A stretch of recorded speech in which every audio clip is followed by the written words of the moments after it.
We can get started. And it's okay to record? Well, they're recording it now. Okay, great.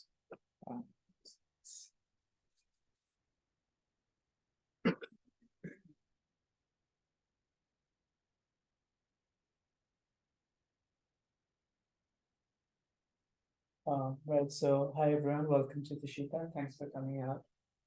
So it's an honor to have Glen back at Tushita, Delhi. Glen was here last year and then went on retreat and came back. So we're hoping to have that energy with us. And just, I think quite a few people have already met Glen, but just an introduction to today. So Glen was kind enough to give us an entire day and do like his famous Shamatha retreat, kind of condensed into one day. And just about his background, I'm just reading out from the WhatsApp, which some of you have received already. So Glen has been a student and practitioner of Tibetan Buddhism since 1995 and graduated from the 7-year master's program at Institute Lama Tsongkhapa, which is in Italy. And yeah, so Tushita, as you know, it's an FPMT center. We have a few volunteers, so Saber's here, Shavi's here, Rebecca's here. If you have any questions throughout the day, you can ask us. And of course, Glen is here as well. So yeah, that's pretty much it. Request you to please teach. Okay, thank you. So good morning, everyone, and welcome here to Tushita, Delhi, and welcome to this one-day workshop called Introduction to Shamatha Practice. So let's have a look at what we'll be covering here today. So we've got 4 sessions today, each one 1 hour long. In this first session, we'll be looking at an introduction into this Shamatha practice, then a 30-minute tea break. And then second session this morning, we'll look at how to overcome the various faults that can arise in this practice. And then we'll break for lunch for 90 minutes. And then after lunch, and the third session, we'll be looking at stages of progress. What stages of progress do we go through in this Shamatha practice? Another tea break in the afternoon. And then the fourth session, the final session, is how do we integrate this Shamatha practice into daily life? Because if we just leave it as a practice without integrating it, we won't really receive much benefit. And so what we'll be doing in each session, we'll typically begin with a guided meditation, and then we'll have some more detailed explanations, the various aspects of the practice, another guided meditation, and then time for question and answer at the end of every session. And I believe that it's been asked for me that we run this in a silence mode, which means from now until 4:30 this afternoon in here, we're in silence. So in the breaks at lunchtime, if you want to talk, we need to go outside this building. Outside you can talk, but here we'll keep this a quiet space to maintain that positive energy, and that'll be helpful for us through the day as well. And as you're going to see, I'll be referring to a very good book on this Shamatha practice called Attention Revolution by Wallace. So if you're really interested in knowing more about this practice, I highly recommend this book, and I'll be quoting from it a number of times in today's sessions. So let's have a look at what we'll be covering in this first session. So first, we'll begin with a very short meditation of just settling body, speech, and mind, just really putting ourselves in that space for today's sessions. And then after that, we'll look at what is Shamatha, what do we mean by Shamatha, and why is this practice so important? And then we'll have a brief overview of how to train in this Shamatha practice. And then as part of that, the first thing we'll look at is preparation, how to prepare ourselves well at the beginning of each Shamatha meditation, but not just Shamatha meditation. This preparation is how we can prepare ourselves well at the beginning of any meditation session we do. And then after that, we'll look at what qualities are we trying to cultivate in this practice. And then we'll do a meditation, mindfulness of breathing. So one of the objects we can use in this Shamatha practice is focusing on the breath. And this is the one that's most commonly recommended for beginners in this practice. And we'll look at why that is so shortly. And then after that meditation, we'll have a brief look at what sorts of objects can we focus on for this practice, because we can focus on many different objects, and we'll have a look at which ones in particular are most beneficial for us in the modern world. And then we'll have time for question answer at the end of the session. So let's start first with this very short meditation of just settling body, speech, and mind, just to really put ourselves in this space for today's teachings. So if you'd like to find a nice, comfortable posture, let's do that now.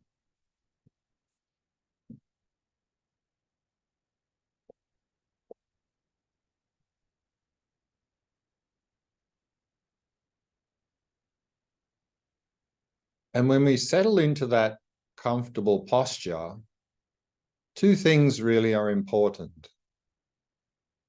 First, keeping the back nice and straight. And then secondly, allowing the entire body to become completely relaxed, completely at ease. And so allow your awareness to descend into the body and simply become aware of sensations throughout the body.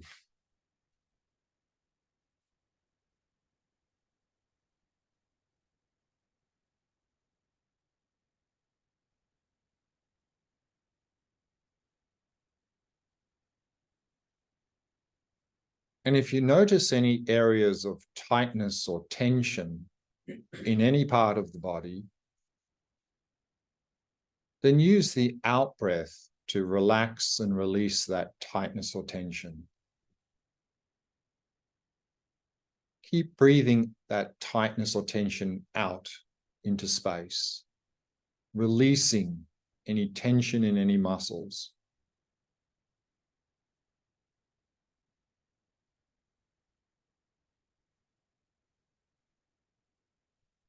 Allowing the body to become completely relaxed, completely at ease.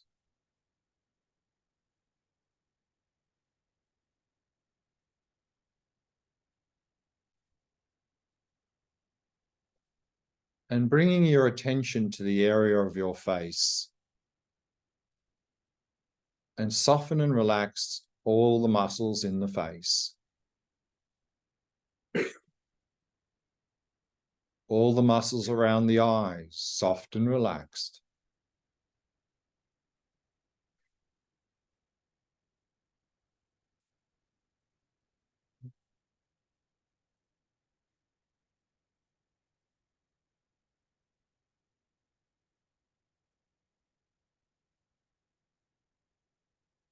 The mouth and jaw, soft and relaxed.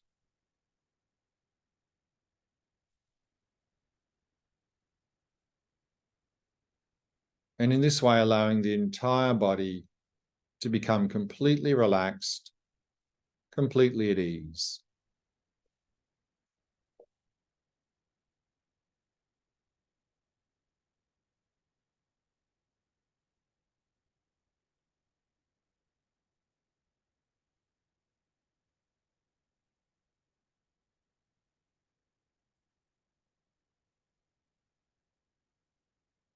And then we can take 3 slow, deep breaths, maintaining awareness of sensations throughout the body as you breathe.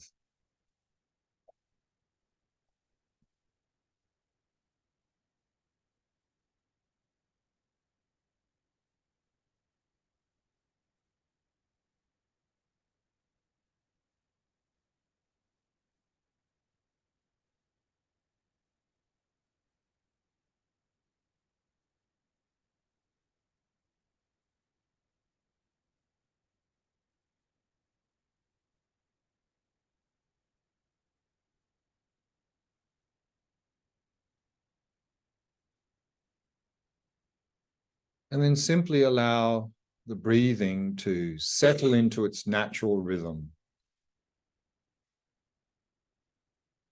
Not trying to control or regulate the breath in any way.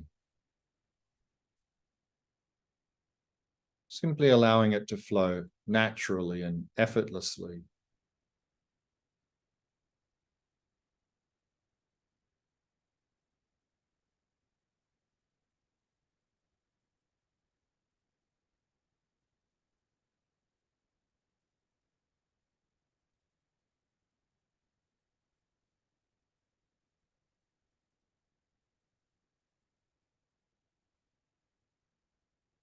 And with each out-breath, releasing any thoughts that may have arisen, releasing them into space.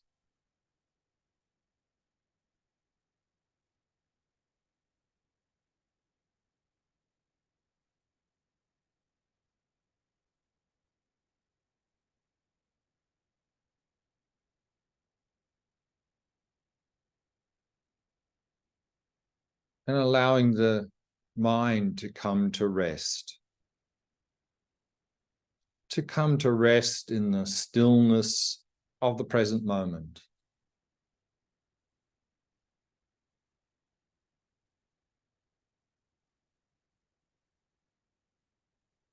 And just rest in that stillness.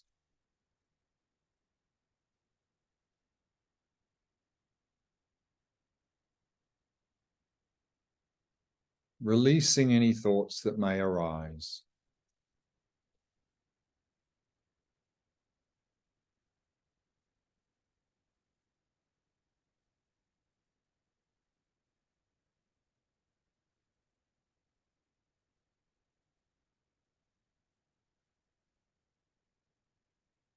Allowing the mind to remain open and spacious.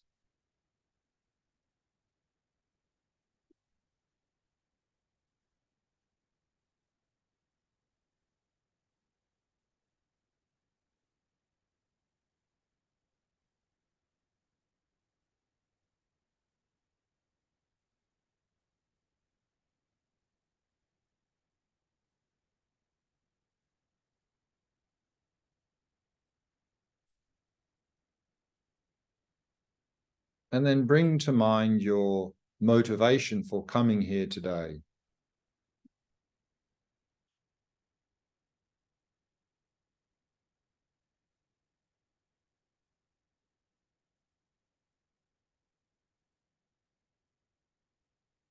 And try to make that motivation as expansive as possible.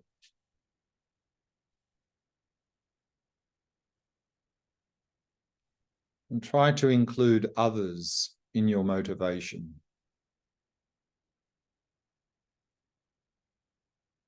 That we're not just doing this for our own benefit, but we're doing it so that we can be of more benefit to those around us.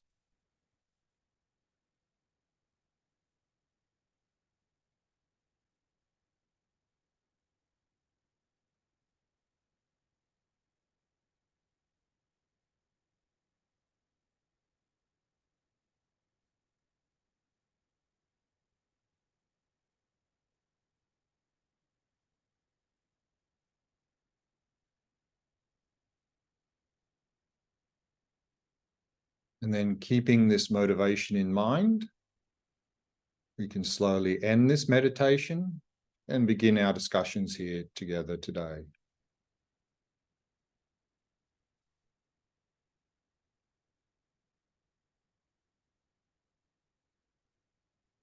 So let's begin by looking at this word shamatha. What is shamatha? Shamatha is a Sanskrit term which we can divide into two parts. The first part, shama, means calm, means a calm mind, one that's not caught up in agitation, tension, or distraction. And ta means to remain or to abide.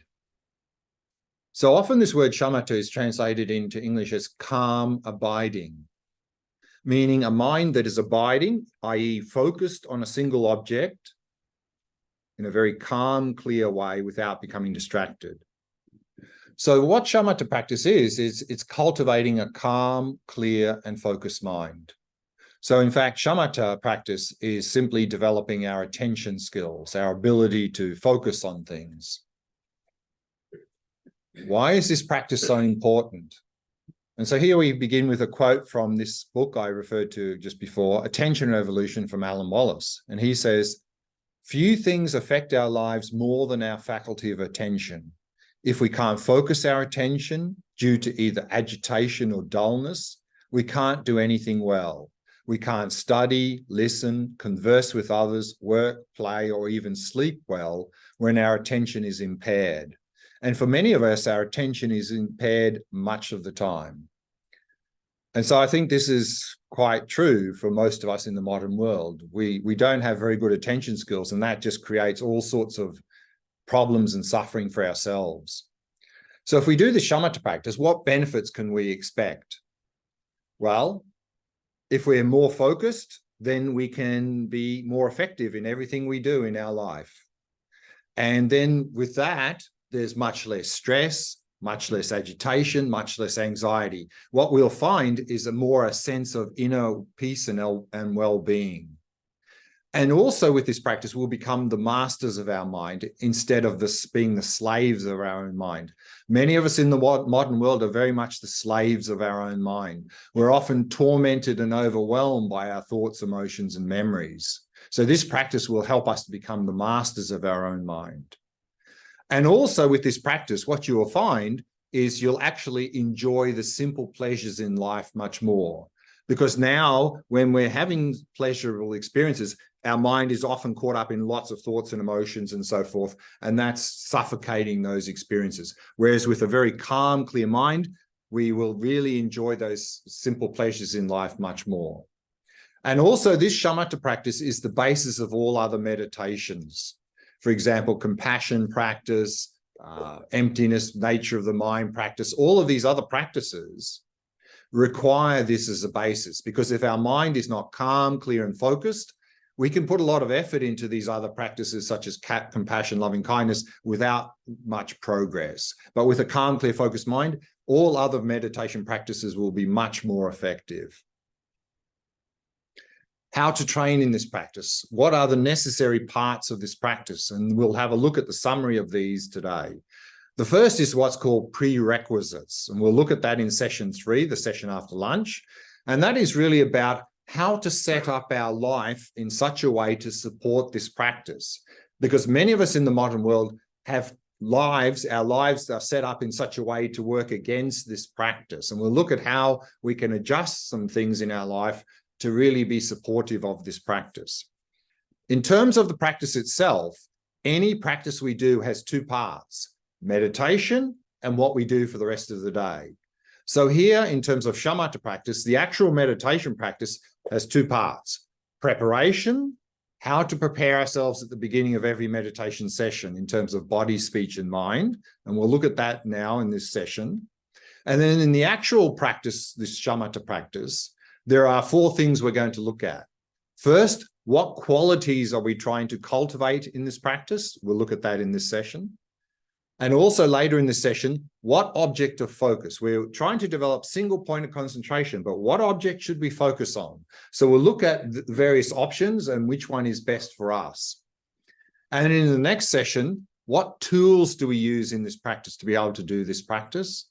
And also, what sorts of faults can arise in this practice and how do we overcome them? So we'll look at that in the next session as well.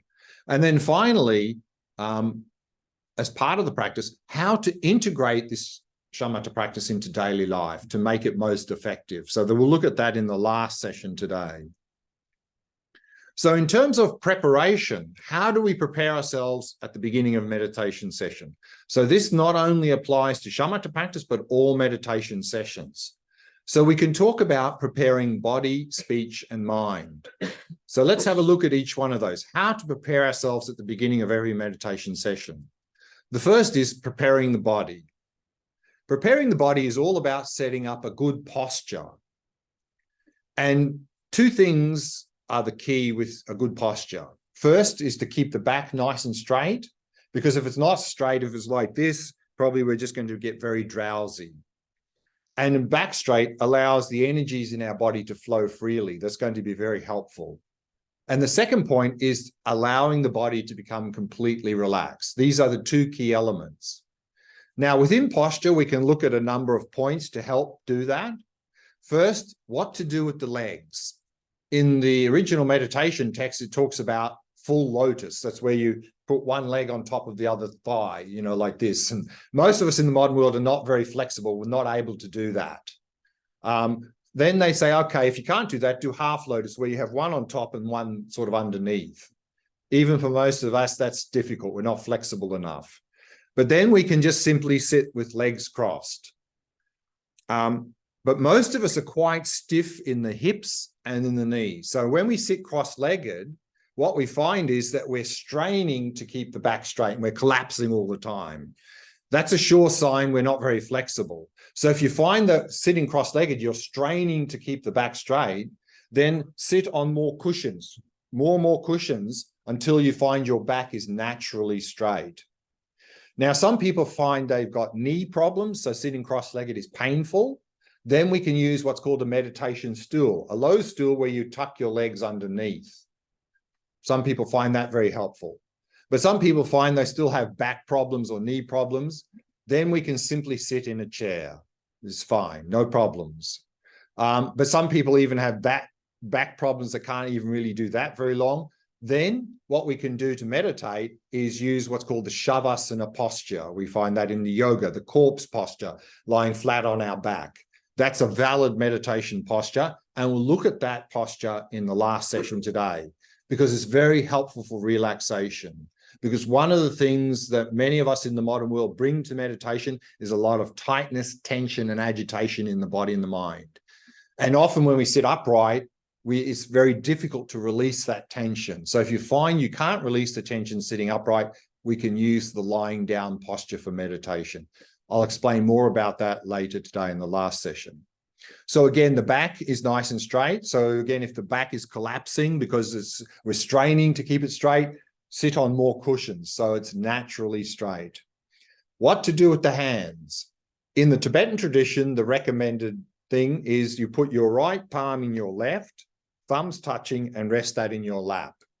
This is symbolizing the two aspects of practice of wisdom and compassion, thumbs touching meaning we're practicing them together. Some people don't find that very comfortable, then you can simply rest your hands on your knees. That's fine. What to do with the head? If it's too low, we're going to get drowsy. Too high, we get agitated. So generally for most people, have it so that if you're looking naturally slightly downwards. So we can adjust that according to the type of person we are. If we're the sort of person who gets very drowsy easy, lift the head a bit. If we get very agitated easily, lower the head. So we can adjust that. What to do with the eyes?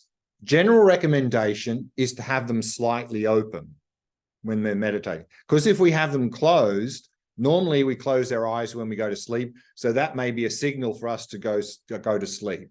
So if you find yourself getting very drowsy in meditation, I would highly recommend have the eyes at least slightly open. Whereas many of us in the modern world are the opposite. We're very agitated. So if we have the eyes open, we may even get more agitated. If we're that sort of person, then meditate with eyes closed. So again, eyes open or closed, depending on what sort of person we are, whether we're falling into dullness or agitation. So again, the summary is for the body is to be relaxed, still, meaning once we've set up the posture, what we don't want to do during the meditation is often we start itching and scratching and moving because that's just going to distract us. So once we've set up a good posture, let the body be still. And the vigilant posture, again, is back straight. And so here we see that in this book from Alan Wallace, Attention Revolution. He says, be at ease, be still, be vigilant. These three qualities of the body are to be maintained throughout all meditation sessions. So the importance of setting up a good posture is that's the support for the mind. So if we set up a good posture, then we can forget about the body during the meditation. If we don't set up a good posture, then you'll find probably lots of aches and pains and itching and scratching, and we're constantly moving. Second, preparing speech. And here by speech, we don't mean verbal speech. We mean mental speech, chit-chat. And particularly, if we come into the meditation with a lot of negative state of mind, very difficult to shift that to a positive state of mind. So what we can do here, if we find our mind quite agitated when we begin, particularly negative states of mind, what we do is a little breathing exercise to let go of that. And that's what we did just now in that short meditation. I asked you, take 3 slow, deep breaths and maintain awareness of the breathing in the body when you do that. That can help us to let go of that agitated negative state of mind and bring the mind into a neutral state. Once we've done that, then simply allow the breathing to settle naturally. So in this and all meditation sessions, We're not trying to make the breathing rhythmic. We're not trying to do anything with the breath. We simply allow it to settle. So just breathe naturally. And the more the breath settles, the more you will find that the mind will settle. I'm sorry. Yeah. I thought it was at 10:30. Okay. I was supposed to introduce you. It's already been done, so Okay. take a seat. Okay, I'm so Thank sorry. you. No problems. Mm.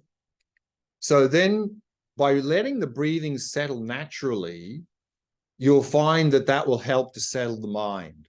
So then to prepare the mind, what we do is just allow the mind to come to rest in the stillness of the present moment.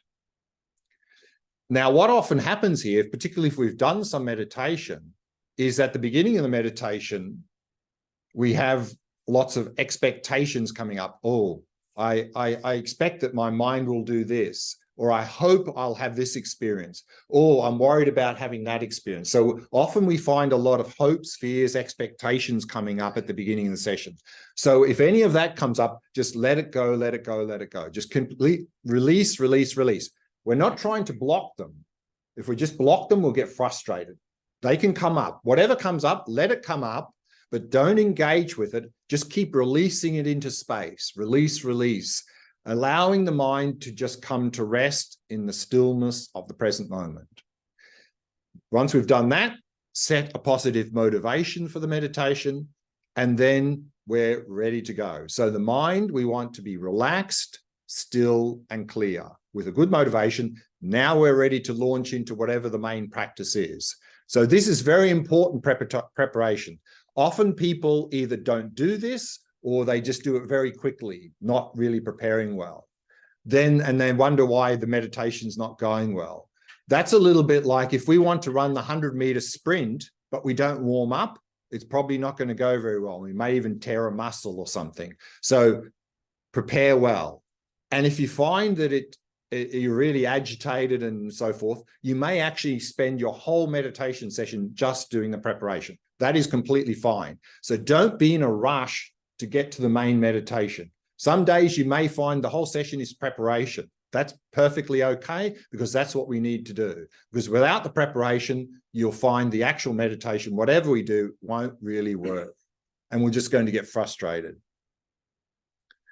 So now, what qualities are we cultivating in this shamatha practice?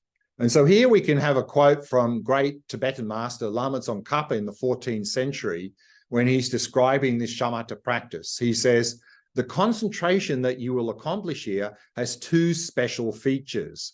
First, a vivid intensity, which is an intense mental clarity. And the second one is non-discursive stability, i.e. staying single-pointedly on the object of meditation. So what we find here in shamatha practice, there are two qualities to cultivate: stability and clarity. So stability means to be able to focus on the object without becoming distracted. That's stability. Clarity means to be able to focus on that object in a very clear way. So stability and clarity. But here, as you see in the slide, I've added a third quality that normally you won't see in the meditation texts. And that is the quality of relaxation. Because unfortunately, many of us in the modern world, due to our lifestyle, have a lot of agitation, tension, and stress in the body and the mind. And we bring this to the meditation practice. And then our minds are very distracted and agitated. And then when we find we can't focus on the object well, what we naturally do is we clamp down harder on the object, try to focus harder. And then, of course, that creates all sorts of tension and more. It's a vicious cycle. So the first thing we need to do in this practice is we need to learn how to relax. Because without the basis of relaxation, there is no way we're going to be able to develop any sort of sustainable stability and clarity. Now, I think the reason that this wasn't mentioned in the ancient meditation texts in Tibet and in India is people in those eras tended to be very relaxed, didn't have this hectic, busy lifestyle that we have in the modern world. So they didn't need to mention it. In fact, probably the opposite was true then. They were too relaxed, and so they just fall into dullness. So actually what you find in the meditation texts, if you read them, one of the very first instructions you'll find is it says something like, firmly tighten your focus on the object. And when we read that, we're, yep, I can do that. And we clamp down hard. And if we get distracted, we think we need to clamp down harder. And then we just get agitated, tense, distracted. And then even to the point where many people say, it just exhausts me, meditation. It's just so exhausting. In fact, I even get headaches from meditating. This is because we're way too tight, way too tense. So the very first thing we need to do in this meditation is we need to relax. Relax, relax, relax, relax. As long as we have tightness and tension in the body and the mind, there's no point in trying to develop stability and clarity. We're just not going to work.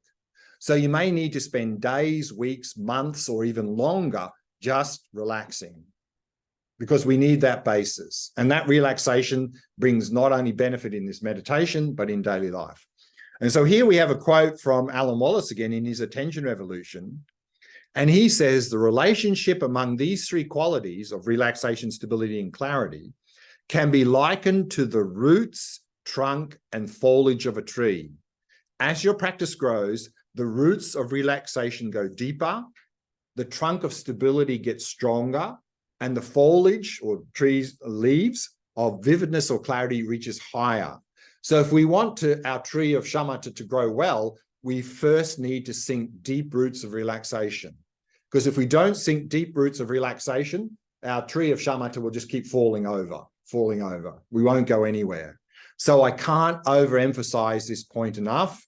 Also, based on my own experience, we need to relax, relax, relax, relax. Emphasize this. It's only on the basis of relaxation can we develop stability and clarity. I'll have a little bit more to say about that later today. And so what we'll do now is we'll do a meditation. And today in shamatha practice, we're going to be focusing on the breath, various variations of the breath practice. And we'll start with the breath practice of focusing on the sensations of the breath throughout the body. This is particularly good for relaxation. We don't have a very narrow focus. And so what we're going to do is just simply notice any sensations in the body associated with the in and out flow of the breath. So you may notice some sensations here or here or here or anywhere. And you can move around with this one, no problems. And again, allowing the breathing to flow naturally. We're not trying to make the breathing rhythmic or shallow or anything. Just let the breathing do whatever it needs to do.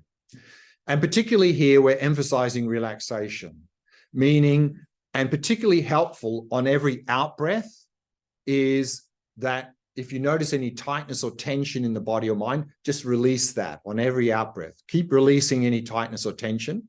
And if any thoughts arise in the mind, again, on the out-breath, just keep releasing that, releasing it, releasing it.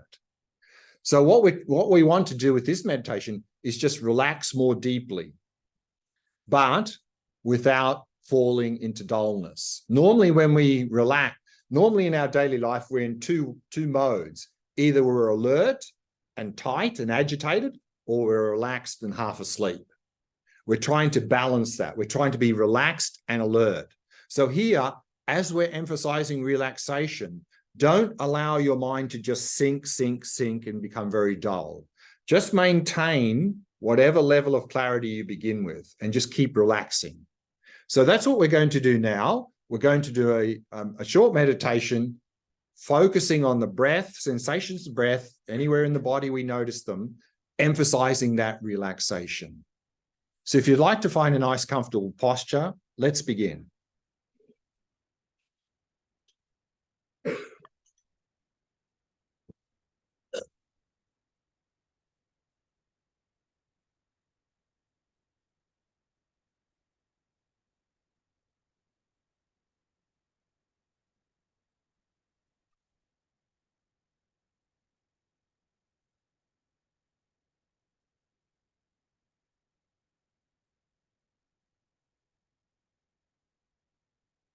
As always, we begin with preparing the body.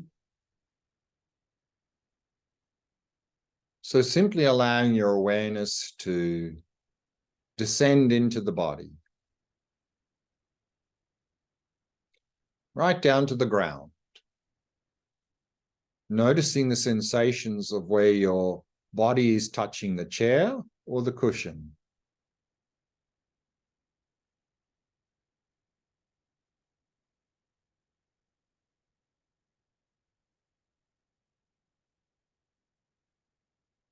And then allow your awareness to rise up and fill the entire space of your body.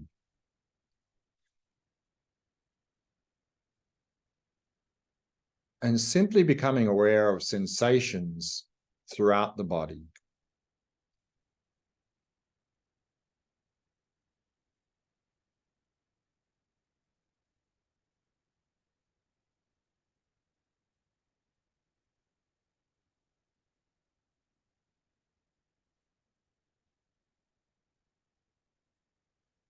And if you notice any areas of tightness or tension in any part of the body, then use the out breath to relax and release that tightness or tension.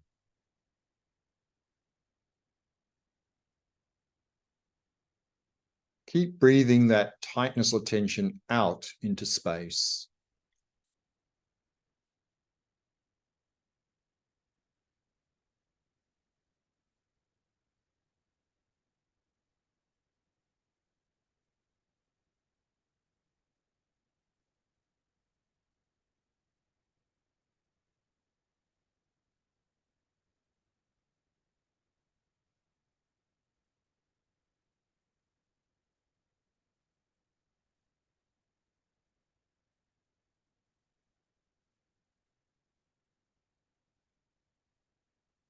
And bringing your awareness to the area of your face, and soften and relax all the muscles in the face.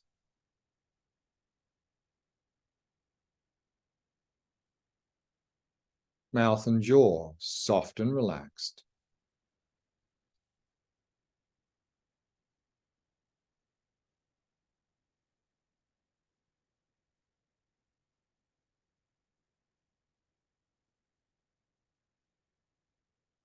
And all the muscles around the eyes, soft and relaxed.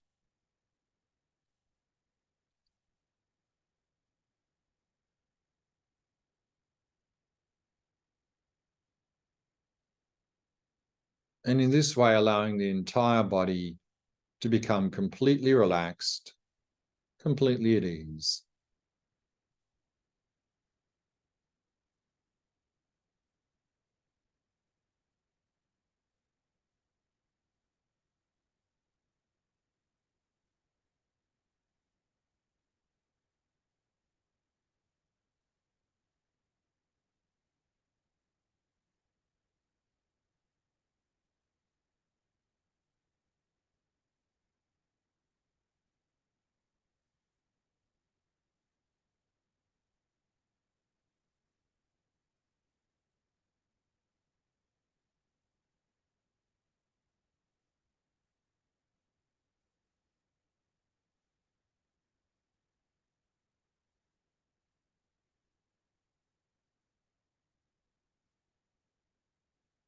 And allowing the breathing to settle into its natural rhythm.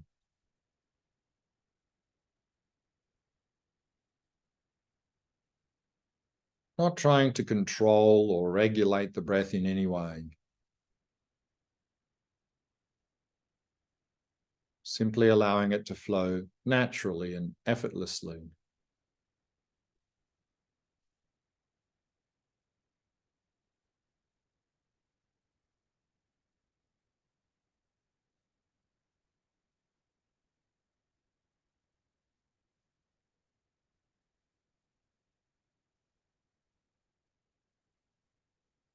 And with each out breath, letting go of any thoughts that may have arisen, releasing them into space.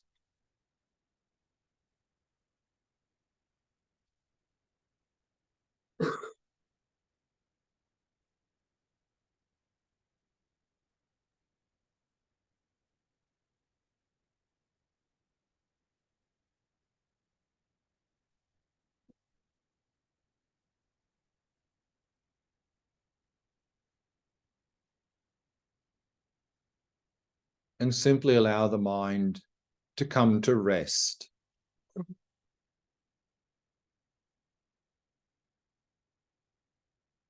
To come to rest in the stillness of the present moment.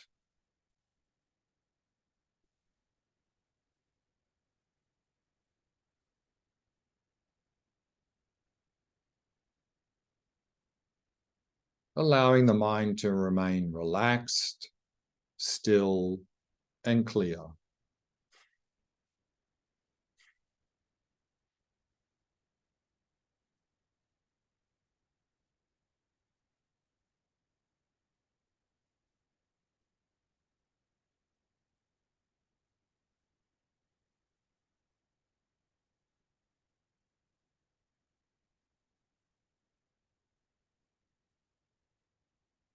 And then on the basis of this relaxed body and mind, then simply become aware of the sensations of the breath throughout the body. Wherever you most easily notice any sensations associated with the in and outflow of the breath.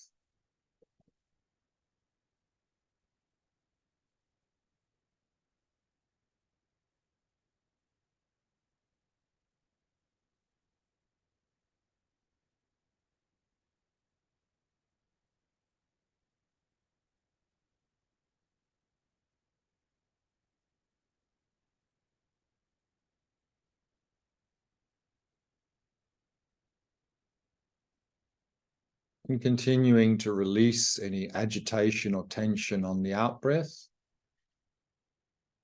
and releasing any thoughts that may have arisen also on the out-breath. Relaxing and releasing.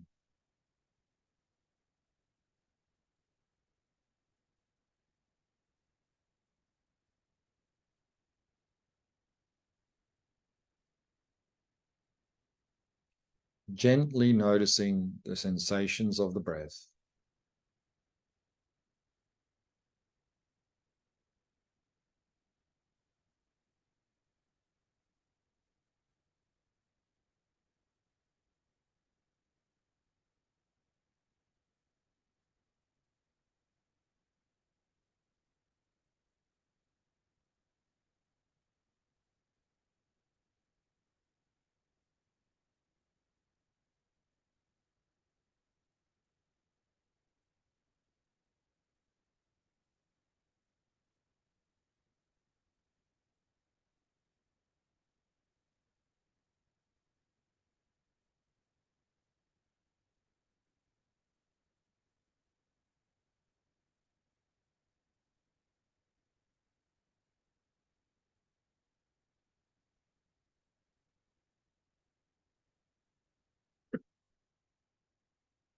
And if you notice you've got distracted from the breath, the very first thing to do is to relax.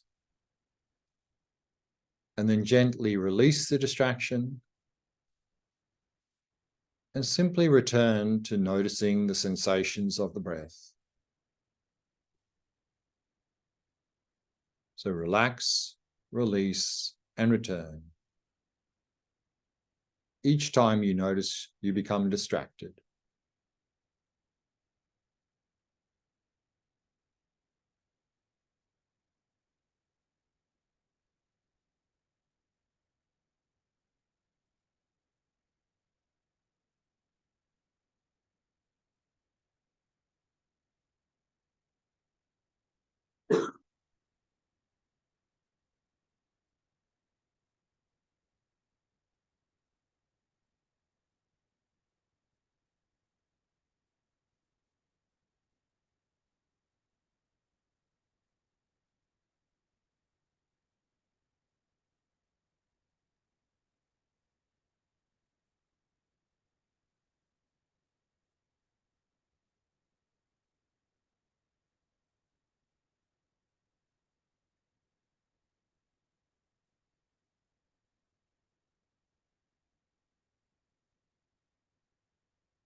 And we can slowly bring the meditation to a close.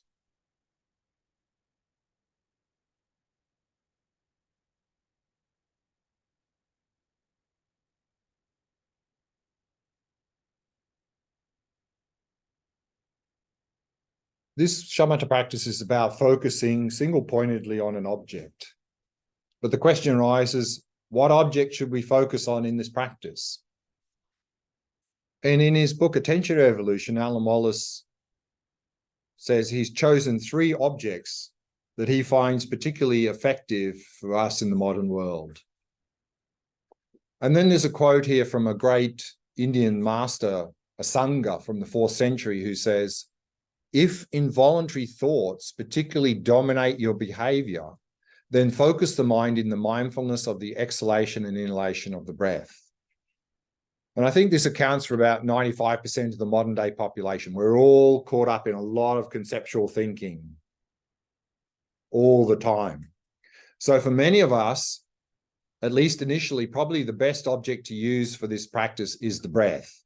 Because by focusing on the sensations of the breath, it gets us out of our discursive conceptual mind into the body and gets us out. Most of our thinking is about the past and the future. So the sensations of breath only happen in the present moment. So not only do we get out of our obsessive compulsive thinking, but we get out of the past and the future into the present moment. And relatively speaking, the sensations of breath is quite easy to focus on compared to some of the other objects. So for many of us, at least initially, I would think that the breath is the best object to use. That's why we're using the breath today. The 2 other objects that he recommends in his book to focus on, the second one is the mind. And what he means by that is to simply observe our mind and observe any thoughts that arise in the mind. Many of you who've tried this practice probably found it much more difficult than the breath. Why?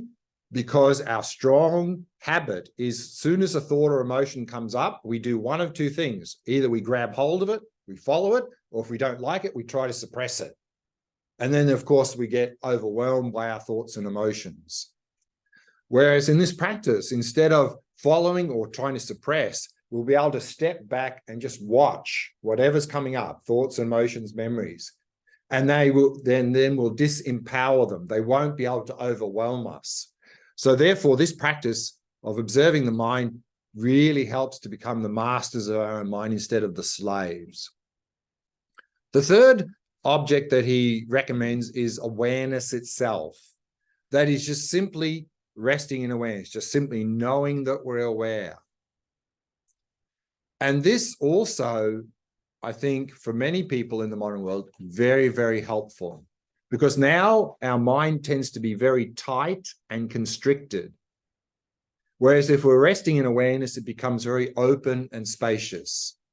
So this also is a very, very useful object. So maybe next time I'm here for a day's practice of shamatha, we'll look at those two. That's the sort of natural progression.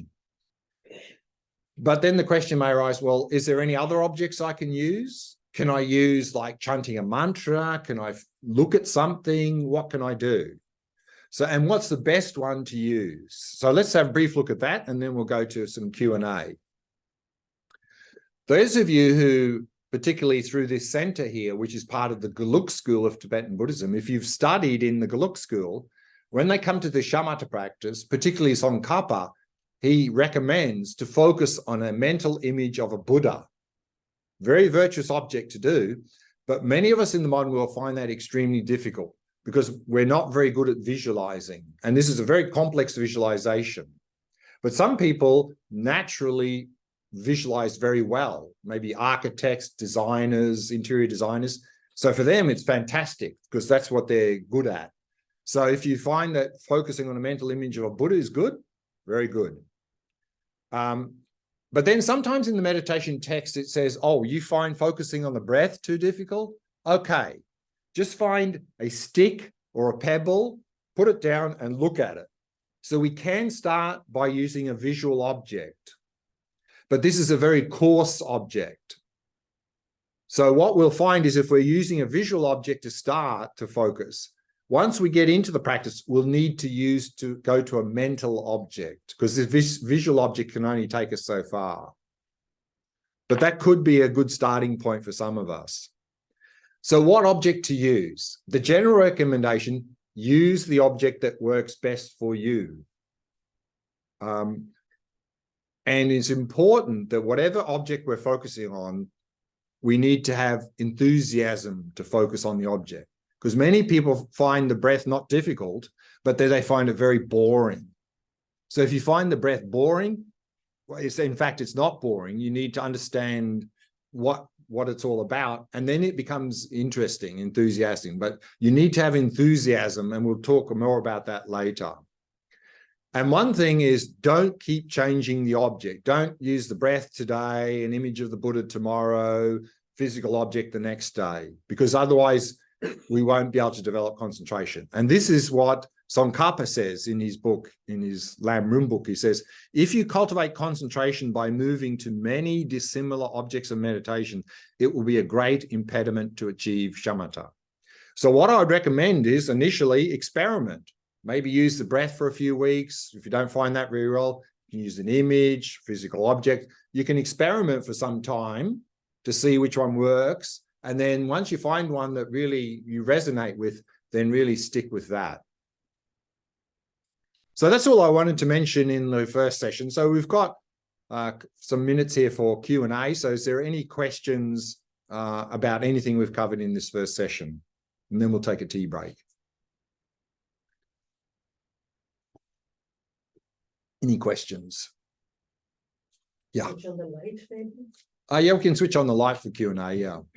Glen, at what time? Thank you for the talk, by the way. Sorry? Thank you for the talk. Okay. At what time in our practice do we sort of decide that we need to move on from this particular object to the next object?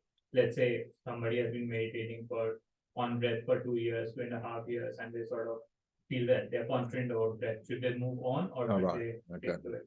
So the question is, at what time should we move on from the object? And the example was, let's say we've been meditating on the breath for 1 or 2 years. When should we move on? Well, actually, we don't need to move on because the goal of this practice, as we're going to see later, is a state called shamatha, where we have a very calm, clear, and focused mind. It's not like the breath is sort of the starting point, and then to continue to that, we need to move to something else. No, we can go all the way in this practice with simply using the breath. So don't think, okay, breath is for beginners. Now I'm a little bit more advanced. What's next? That's not a good way of thinking. However, in his Attention Evolution book, Alan Wallace, what he recommends, and we're going to see this after lunch, we go through what's called 9 stages in this practice. And one of his recommendations, we don't need to follow that particular recommendation, but it's one that he gives. He says, okay, for many people, the breath is good to start with. Do that until you get to about stage 4. then the mind is much more stable and clear. Then you can move to observing the mind, observing thoughts. And then once you get very high on those 9 stages, we can even let go of that and just rest in awareness. So that's a sort of progression that one recommendation, but we don't need to follow that. We can do the breath the whole way.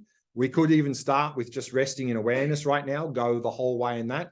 We could use a mental image of a Buddha right now and go the whole way with that. So don't think we need to change the object. The breath is basic and we can't get there. So that's important. But you could use that progression that he recommends. That's possible. But one thing we don't want to do is from one week to the next, keep changing the object. Okay.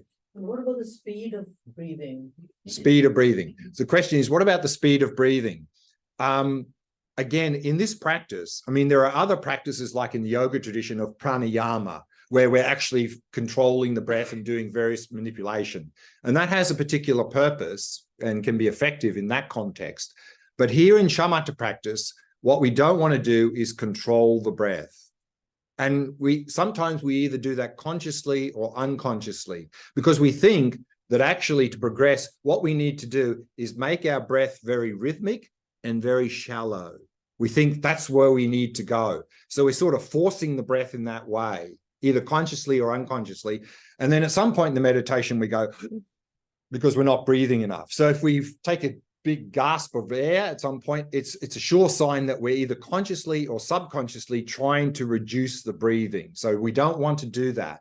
Let the breathing do whatever it wants. Some sessions you may find it's rhythmic and shallow. Another session, maybe you're more agitated, it's more rough and more coarse. That's okay. Let the breathing do whatever it wants.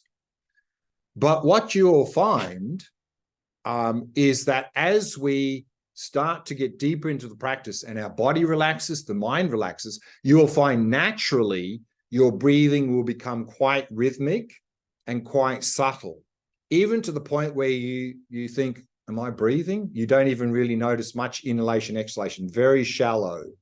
But we're not trying to make that happen.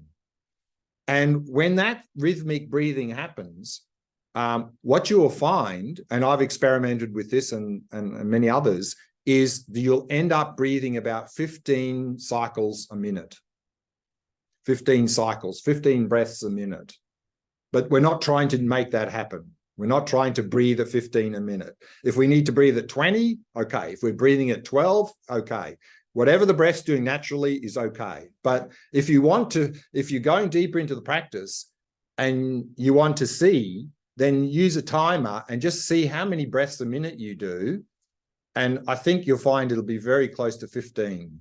That seems to be sort of the number for most people. But again, we're not trying to make that happen. Okay. Last question, then we'll break. So if I one day I observe my breath, One day you observe my breath yeah. underneath my nostril, Yeah. and the other day I observe my breath on my chest. Right. So is that changing the object? Right.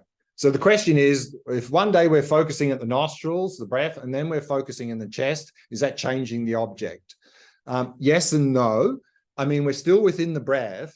And what we'll see later is that, let's say we're focusing at the nostrils. And with focusing at the nostrils, there's really a tendency to get quite tight because it's harder to focus. So if we're focusing here as normally as our object, but we're finding one day we're getting really tight and we can't release it, then as a sort of temporary measure, you can go down and focus at the abdomen to bring the attention down, to relax. Once you're relaxed more, you can go back to the nostril. So yes, we can do that. And it's similar because it's staying within the breath. But we wouldn't want to just simply one day go, okay, today I'm focusing at nostril. Next day I'll focus at the abdomen, then I'll focus here. But we can use those as like a backup. If the nostrils is finding we're too agitated, too distracted, bring the attention down. So yes, that's viable. That's good. When I focus, I got sensation on my head sometimes. Yeah. Yeah. So the question is, when I focus, I got some sensations on the head sometimes. That's fine. And you'll find that when we do this practice, there will be all sorts of things happening in the body and the mind.